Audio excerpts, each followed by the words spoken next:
Hello, and welcome to everyone. I can't believe we actually have a live audience today. Really, we're not alone. Yeah, a little bit. Just I promise. I wasn't pretending. Welcome. My name is Harriet MacMasters-Green, and today joining me for a really cozy, lovely coffee with is the wonder that is Toni Short. Now, I'm thrilled that you're all here. And before we even begin, just have a little think, maybe if anything comes up during the chat that you might like to ask Toni at the end. She'd be really happy to answer your question.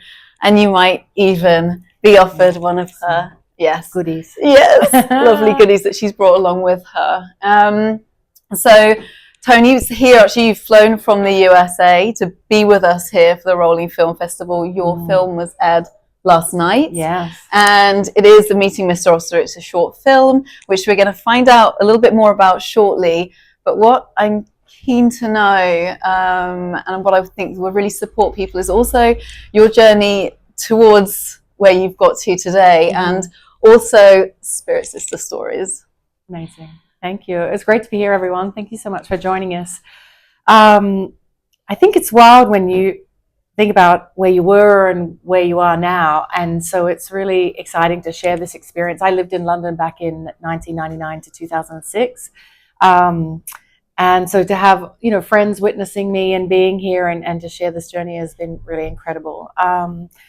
Yesterday, I'm so still buzzing about the reaction and winning the award. Yes. We got honorable mention, which was really, that means so much in a sense of, even just the honor and respect I have for the people that were part of the project and how they supported me to bring my dream alive, was really amazing. So then to witness the audience reactions and how people talked about the impact on them. I had, numerous conversations with women in the bathroom and tears and hugs. And I think there's such a universal story to maybe just having someone show you a different perspective to then see how you can see your own life from a different perspective and then the changes that you can make. And, maybe that's a little motto that, just start somewhere in relation to what you love and following it and how that can, roll into something. I literally would never have imagined that I'd be making a film, let alone sitting here to talk about it in London. It's really an honor. I just think what's really lovely is that what you've brought into the film is also so much about what's happened to you and that almost that rising from the ashes to become the woman that you are today. Oh, thank you. And that journey that you've been on. And I feel like already that you hold space for a lot of women who perhaps are going on their own journey and their own transformation. Yes. If you can tell us just a little bit about that transformation for you. Absolutely. Yeah. Yes. So I guess I'll go back a little bit. I'm Australian. I moved to London when I was 22. I worked for the BBC at events. Then I went to DC and did more events. And then I went to New York and did more events.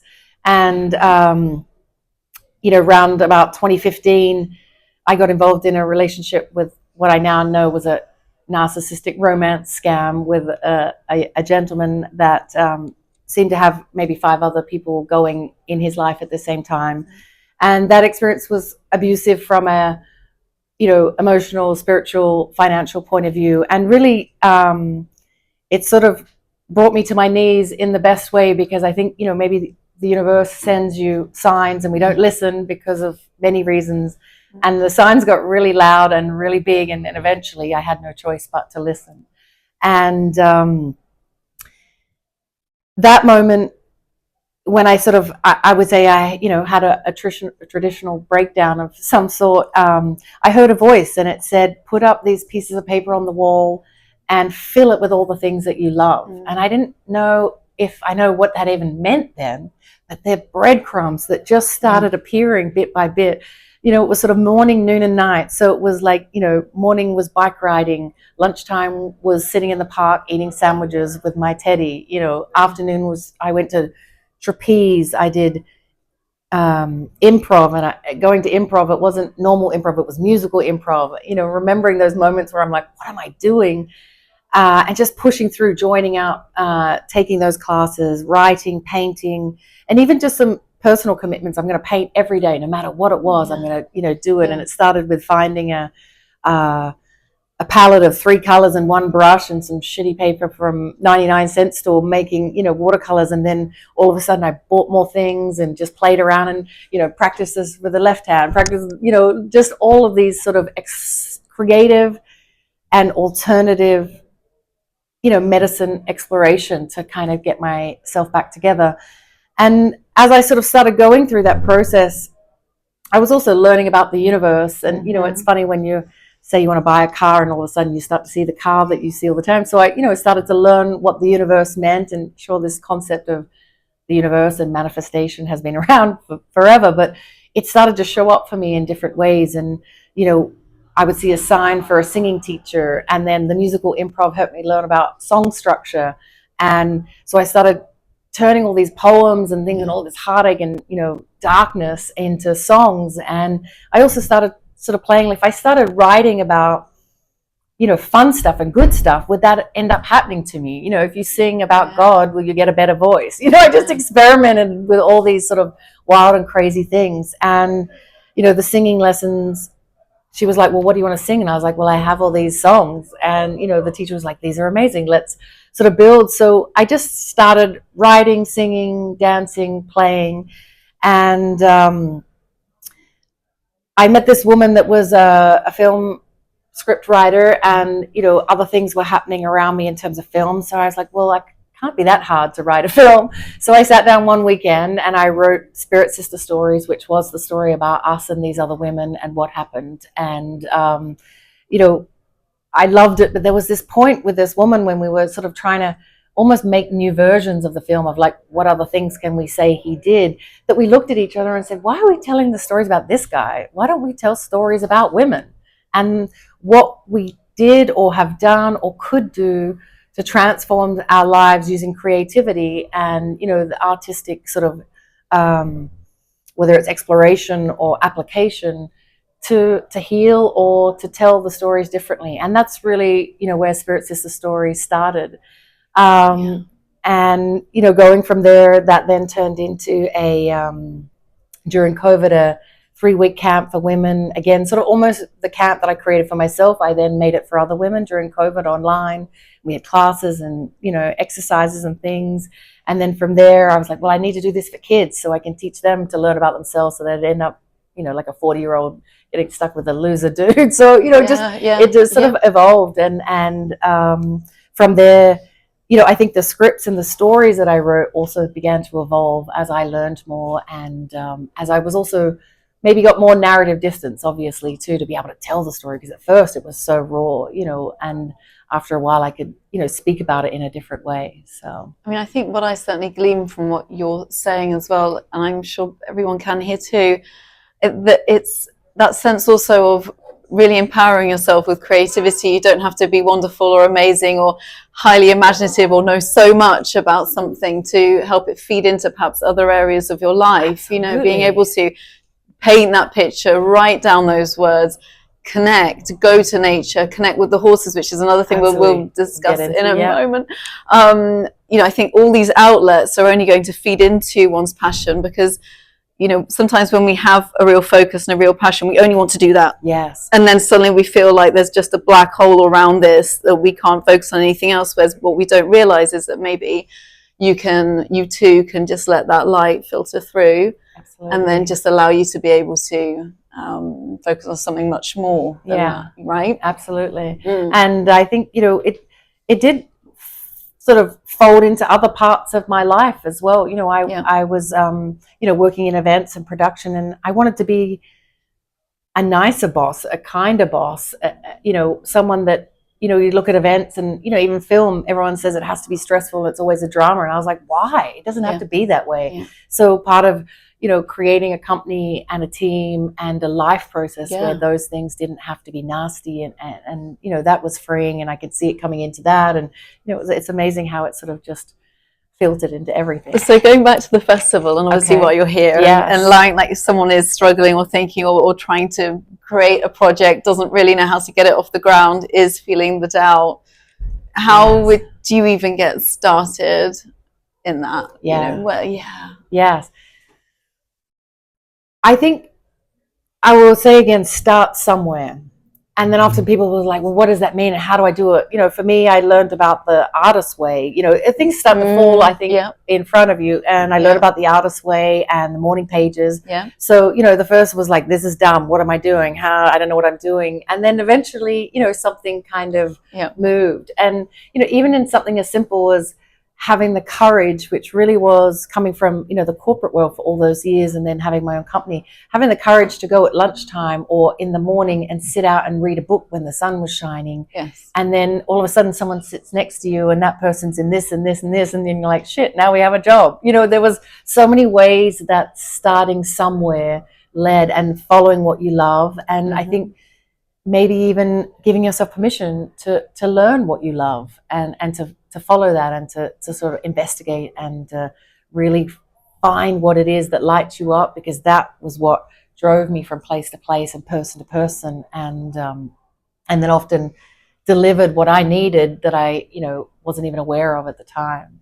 So for someone listening as well and watching, when you said, there was a moment there where you said, I heard a voice and it came through me to then start to write down what I wanted, you know, what I really wanted. You know, you go from this again, this place of darkness, despair, not knowing, hopelessness maybe even, to suddenly turning that on its head and finding hope. Like how making that transition. I think, tell us you know, it's amazing. I think it happens naturally. And I think we have that inside of us. And I think our bodies and our souls and our minds and our hearts know that. So maybe part of the practice for me was leaning into the trust and the love of what I do. And then it almost didn't become a decision. You know, it became a natural thing, and it was part of my daily life. And so I really go back to, you know, if you love reading and you're not sure what to do and you want to be a writer, read lots of books. If you want to try painting, and if anything, just try little things that are different or something that you've never tried before. And, you know, it's amazing how that then gives you some little sense of appreciation for yourself. And I think that's then, it's almost like if we feed our own cup, which is so obvious, if we fill our own cup, it will, you know, respond and give us back all that we need. And also the spending the time in nature, the spending the time with animals. Tell us a little bit about this, about the horses. I think I had horses when I was younger, and, you know, looking back, I now realize they came into my life when I needed them, and I didn't, you know that. And the lessons, you know, I would say I had a filthy temper when I was a kid. I had a lot of things to work with. And I took a lot of that out on my first horse. I was so mad at her. She wouldn't go over the jumps. That was because of me. So then I would just get mad at her, and then I would get mad at myself. So there was this journey that I was on. And so that learning, or that sort of example, didn't show up until later. And in my life, I'm like, oh, I guess now I can see why that came. And I think, you know, I live in New York City, and it's a busy city, but there's a lot of little pockets of green space, especially where I am. And, you know, that again was just having the courage to, like, every morning from 9 to 10, I'm going to go sit downstairs under the trees. And, you know, all of a sudden, again, things would sort of shift. And I think there's something out there that's ready to help you go where you want to go, if you actually say, this is what I want to do, or I like this, and then it, you know, gives you more. It's sort of, and maybe give yourself the opportunity, like you say, to go on that walk, to go even on that physical journey, and let that come through you. You know, life tries to teach that we're always rushing. We don't really want to be still. A lot of people, certainly meditation or sitting down quietly with oneself, doesn't appeal to a lot of people. But perhaps, you know, to find that channel and to give yourself that peace, and to hear, you'll hear more, you know. Almost the quieter I got with myself, you know, which a lot of people talk about, and it's very obvious, but it, you know, in practical senses, like, what does that even mean? And I just did little things, you know, starting a business. I really used to, like, freak out that if I wasn't at my desk at 9 a.m. every morning, my clients would know, and I'd get in trouble, or I would never get jobs if I wasn't sitting there. And then I was like, this is dumb. I don't want to be sitting at my desk waiting. So I would, you know, go out and do things. And even, you know, exercising, even, Yeah. creating space to have a lunch break. I feel like I had 20 years of corporate life and I never had a lunch break. Sure. It was sort of eating Sure. at your desk with one Yep. hand. Yep. And, that took a lot of courage to break those patterns to then create the lifestyle and the flow that I wanted to have. And, looking back, I'm not sure I really knew, like I knew what was happening at the time, but I think it again, it unfolds in a way that you almost don't have to think about how and what's going to happen, just one step at a time. And then, which leads me really, it makes me think of this journey, the one step at a time. Yes. One step when you're for meeting Mr. Oscar. And I really have that sense of that journey and that path, and not know which way do you take. Do you just keep walking when you don't see the destination? Yes. That vibe. Take us through the sensation of this film. Meeting Mr. Oscar, thank you. Meeting Mr. Oscar started, I went to Chile during COVID, and I just had to get out. And so I went traveling, and I came across this random group of women, and it was a sort of retreat with horses and things. So I was like, sign me up. Yeah. And as we went there, I didn't even know any of these people, all Spanish speaking. And I was just sitting in the back of the car, just thinking, what am I doing? And one of the partners of the women that was there, he left and went on a drive to his next stop. And as he was driving, he bumped into this eccentric older man on the side of the road that every day walked 2 hours to work, and he picked him up, and he explained that he felt like he met this man that had all the answers to everything in the world, but he didn't ask him any questions. He sort of only drove him for maybe 10, 15 minutes. And then when he got out, he was like, why didn't I ask him those questions?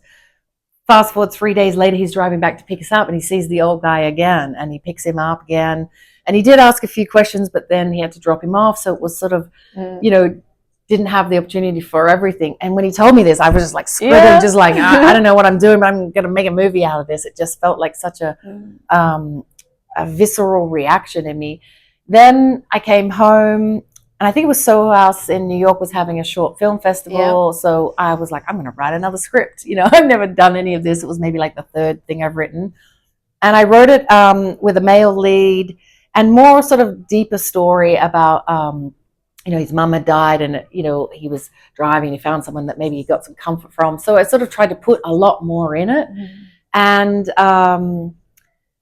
going back another step, I had started, auditioning for films, doing acting classes. Again, I was just such a beginner's mind. I was turning up, not caring. And, maybe also all the production and BBC experience when I went to auditions and things, it wasn't that I didn't give any shit, excuse my French. It was more that, like, it wasn't the end of the earth. I was just having fun and playing, so I would go in with an open mind. And I had auditioned for a role, something, didn't get it. And then about 3 or 4 months later, these girls that I auditioned with wrote back to me and said, actually, our friend is now looking for a lead in her film, and she thinks you might be it. And so I met her, and that's Jo, who became the production partner and colleague on this film. And Jo's from Korea, and her name is Jeong Won Lee. And so there were so many elements that came into the film. Her whole life she's gone through, no one would ever pronounce her name. And so that sort of became part of it. And she just looked at me and said, why don't we, make it? So we sort of shifted the script, and then the farm came, the truck came, the house came, and within 2 months it was, in the can, as they say, and, all these pieces had come together. I think what's lovely is the trust. And I think really, truly, that this feels like a big thing on your journey. Thank you. Yes. That really, and courage. Thank you. Trust and courage. Yes. And on that note, we have the luxury of wonderful, wonderful people who come to join us. Questions. If anyone has anything to ask Toni, please do. Don't, whatever. Yes. Yes. Do you have a sort of either a hero or a mentor or someone you kind of look forward and when I want to be that person, or I would like, did you get someone, an Oscar character in your life that you met that gave you some wisdom? Great question. I think the people that have inspired me just popped up. I think the randomness and the sort of more unknown, actually the bigger impact. And maybe it was maybe after the breakdown, there was a chance of recreating myself. So it was sort of like I was being my own hero for the first time, but at the same time, then all these little characters would pop up and, help me sort of fill in the pieces or drive me to the next place. So that's was really fun sort of answering that call. Or then someone said, look at this film. And then I'd be like, oh, I'm going to do that. And I would just make it up and follow things. And again, those breadcrumbs kept driving me. Yeah. Great. Yeah. Anyone else? You win the Oh yes, we have caps or journals. Yes. Don't feel. Nope. Yes. Any Oh wow. burning desires? My love. Sure. Okay. what is the story behind I love it. Ruby. Well, I have a teddy bear and Teddy goes with me everywhere. And that was, maybe part of my sort of healing process. And I think when I mentioned to Jo, how about a teddy bear? She looked at me and went, no. And I was like, okay. And then a few days later, she came back and she went, goldfish. And I was like, okay. And then it sort of became a mixed, and a lot of the story, again, go back to her name and even her culture and story came in. Audrey became a mix of all of the women that we had met, Audrey being my grandmother's name too. So there was a lot of family stuff. Yeah. And so then I was like, well, she's got to be really connected to this goldfish. So then, I was like, how are we going to transport her? So then the little kids porta potty or whatever it was, the little baby seat. And then I was like, well, she's definitely like a DIY kind of lady because, she lives on a farm. So then we, strapped it in and, that just sort of evolved. And we had a great time. We had 3 rubies during the feeding, through the filming. And, a funny story, there was one of the first AD was very connected to the rubies and a little bit of emotional overfeeding because she felt sorry for them all the time. So we were always like, no more food for the fish because they were getting overfed. So, but they all went to great homes and they've having a nice life now. They're all very well. Yes, exactly. No fish was harmed. They've been to a few of the premieres and stuff. Brilliant.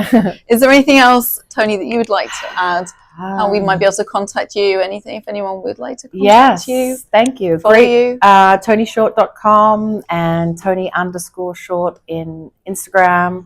I think I would say if you feel any, just reach out. Yeah. That's what I would say. There's no accidents how we all end up here in this world. And I think that there's always something about sharing your stories and the power of that and how that helped me realize, that not even everything was going to be okay, but I'm exactly where I'm meant to be and I'm moving in the right direction. And there's such cliches, but there's a comfort in them. Yeah. And then just one more connection with a person that has it. And it a little Tetris building block inside you comes back together. And then, that sort of just builds and shines. So, yes. And on that note, Thank you. I love that. And I still love Tetris. I still do. Yes. Thank you so much once again, everyone. Thank you for coming out this afternoon. Thank you for watching. It's been wonderful. And it's so special to have you all here live with us. I can't tell you. Thank you, Toni, so much. Thank you. Thank you. Brilliant. Thank you. Thank you. That's so nice. Really, really, really lovely. Makes me quite